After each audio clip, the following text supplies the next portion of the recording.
जय जय श्री सीताराम राधे श्याम। हरे राम राम राम हरे हरे। जय जय श्री सीताराम। कृष्णाय वासुदेवाय देवकी नंदनाय च नंदगोपकुमाराय। जय जय श्री सीताराम। कृष्णाय वासुदेवाय हरये परमात्मने प्रणतः क्लेशनाशाय गोविंदाय नमो नमः। मित्रों, हम नारायण पारदर्शी भक्ति यूट्यूब चैनल के माध्यम से आप लोगों के बीच में एक बार आज फिर उपस्थित हुए हैं और कुछ दिन बाद। तो आज हम एक बहुत अच्छी जानकारी और लेके उपस्थित हुए हैं आप लोगों के बीच में। जानकारी ये है कि भगवान नारायण एकादशी अभी जो है 4 दिन पहले था। श्रावण का मास शुरू होने वाला है। एकादशी आषाढ़ शुक्ल पक्ष की एकादशी को भगवान जो है निद्रा में हो जाते हैं। भगवान विष्णु, जिसको देवशयनी एकादशी कहा जाता है। अब यहाँ पर आप लोग बराबर जानते होंगे या दिमाग में आता भी है कि यहाँ जो है कौन शासन, 4 महीने जब उनका शयन हो जाता है तो शासन कौन संभालता है। ये बहुत रोचक जानकारी है। इसको आप जो है सुनिए और लास्ट में जब ये कथा अच्छी लगे तो आप लाइक कीजिए, कमेंट कीजिए और चैनल को सब्सक्राइब जरूर कीजिएगा। चलिए हम ज़्यादा समय न लेते हुए चलते हैं अपने कथा के मार्ग पर। जैसे कि आप जानते होंगे कि 17 जुलाई को देवशयनी एकादशी थी इस साल में। उसके बाद जो है देवशयनी एकादशी होने के अर्थात भगवान विष्णु तो क्षीर सागर में सो गए, निद्रा में हो गए। तो शासन कौन संभाल रहा है पृथ्वी का, इसी बारे में चलिए चलते हैं। भाइयों, 17 जुलाई को देवशयनी एकादशी होने के बाद जब भगवान विष्णु क्षीर सागर में निद्रा में हो गए, उसी के ठीक 4 दिन बाद गुरु पूर्णिमा आ रहा है। शासन को हमारे गुरु भगवान संभालते हैं। गुरुदेव, गुरु ब्रह्मा गुरु विष्णु गुरुदेव महेश्वरा गुरु साक्षात परम ब्रह्म तस्मै श्री गुरुवे नमः। शासन को गुरुदेव भगवान संभालते हैं, गुरु जी। और भी कब तक? गुरु पूर्णिमा तक, आषाढ़ के गुरु पूर्णिमा तक। तो उसके बाद लग जाता है श्रावण मास। श्रावण मास चलता है 1 महीना। इसी श्रावण मास में भगवान भोलेनाथ विश्व का कार्यभार जो है संभालते हैं, अर्थात शासन उनके हाथ में होता है। पूरी पृथ्वी का संचालन वही करते हैं भगवान शिव 1 महीना पूरे श्रावण मास भर। तब लग जाता है भाद्रपद। 29 दिन का भाद्रपद हुआ। भाद्रपद में जो है भगवान कृष्ण शासन सत्ता को संभालते हैं। भगवान कृष्ण ही शासन सत्ता को संभालते हैं पूरे भादव महीने तक। ये हो गया। उसके बाद आता है भगवान गणेश की चतुर्थी।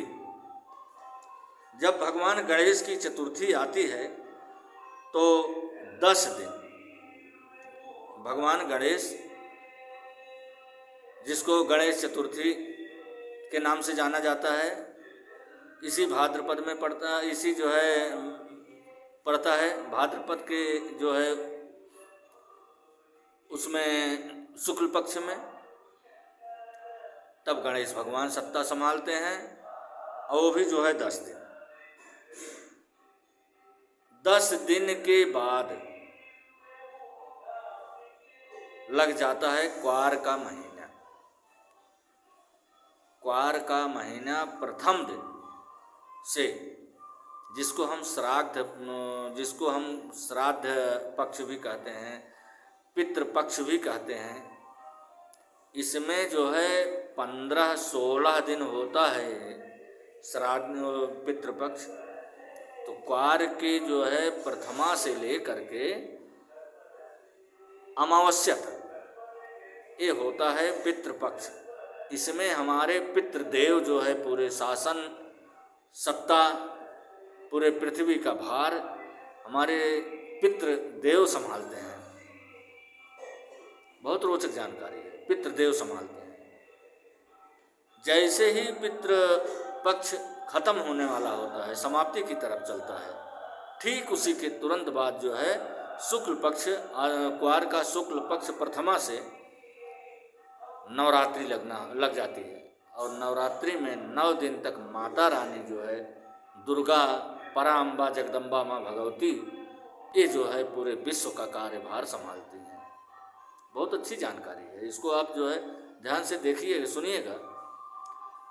तो नवरात्र भर पूरा जो है 9 दिन माता रानी संभालते हैं, जगदम्बा। ठीक नवरात्रि खत्म होने के बाद जो है, नवरात्रि खत्म जब होता है उसके बाद दीपावली का आगमन हो जाता है।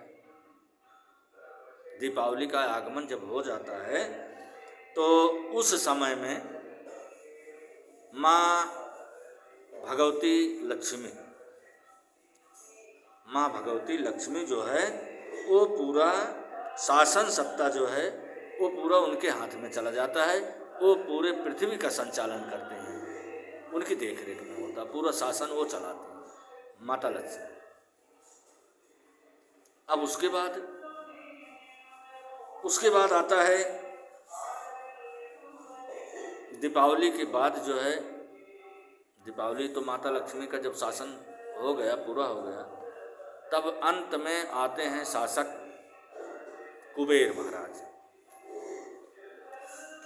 कुबेर महाराज शासन संभालते हैं, देव उठनी एकादशी कहते हैं उसको। दीपावली के बाद जो एकादशी आती है, देव उठनी एकादशी कहते हैं उसको।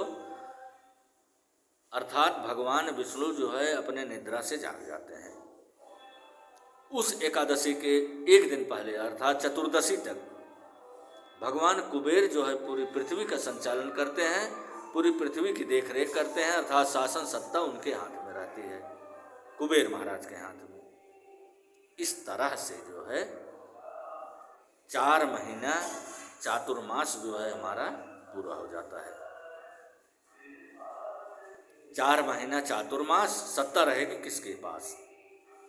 तो यही है चातुर्मास का। और चातुर्मास में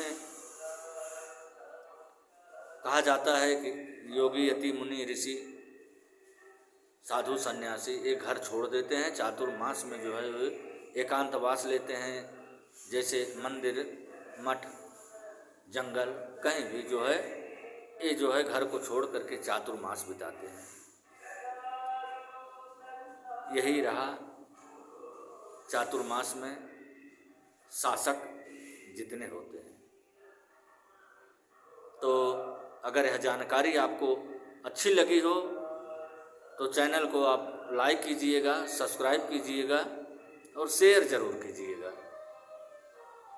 ऐसा करने से हमारा भी मनोबल बढ़ता है और आपको जानकारी भी मिलती है, और उसके बाद जो है हम भी उत्साहित रहते हैं। और नई नई चीज़ जो है, नई तो कुछ नहीं, सब पुरानी चीज़ है, सिर्फ खोजना पड़ता है। और नया क्या बना है? सब पारब्रह्म परमेश्वर पहले से ही बना कर रखे हैं। तो अगर इसको चैनल को सब्सक्राइब, लाइक करते हैं तो हमारा भी उत्साह बढ़ता है। हम अगली जानकारी के साथ आपसे फिर मिलेंगे। तब तक की जय जय श्री राधे, जय जय श्री राधे, हर हर महादेव।